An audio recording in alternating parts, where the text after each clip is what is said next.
আজ সোমবার ভোর ৬টার দিকে চুয়াডাঙ্গার দর্শনা পুরাতন রেল স্টেশন এলাকা থেকে প্রায় ২.৫ কোটি টাকা মূল্যের স্বর্ণসহ এক পাচারকারীকে আটক করেছে border guard Bangladesh BGB.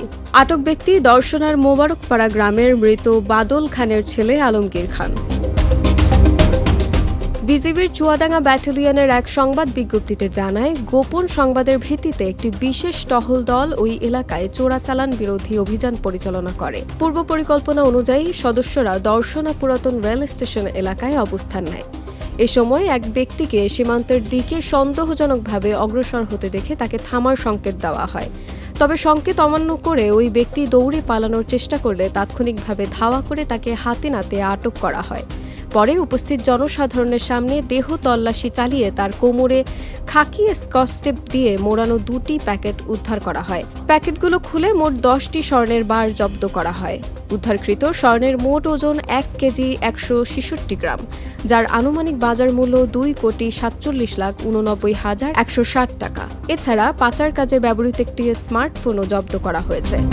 Chuadanga 6 বিজিবির অধিনায়ক লেফটেন্যান্ট কর্নেল নাজমুল হাসান জানান, উদ্ধার হওয়া স্বর্ণের বারগুলো যথাযথ প্রক্রিয়ায় ট্রেজারি অফিসে জমা দেওয়ার কার্যক্রম চলছে। একই সঙ্গে আটক ব্যক্তির বিরুদ্ধে সংশ্লিষ্ট থানায় আইনানুগ ব্যবস্থা নেওয়ারও প্রক্রিয়া চলমান রয়েছে। অন্যদিকে আন্তর্জাতিক বাজারে স্বর্ণের দাম সাম্প্রতিক সময়ে বড় ধরনের ওঠানামা করছে। ইরানের সঙ্গে যুক্তরাষ্ট্রের আলোচনা ব্যর্থ হওয়ার প্রেক্ষাপটে এবং শক্তিশালী মার্কিন ডলারের চাপে স্বর্ণের দাম নিম্নমুখী হয়েছে বলে জানিয়েছে আন্তর্জাতিক সংবাদ মাধ্যম। রয়টার্সের তথ্য অনুযায়ী সোমবার দুপুর পর্যন্ত স্পট গোল্ডের দাম 0.4% কমে প্রতি আউন্স 4,726.68 ডলারে দাঁড়ায়।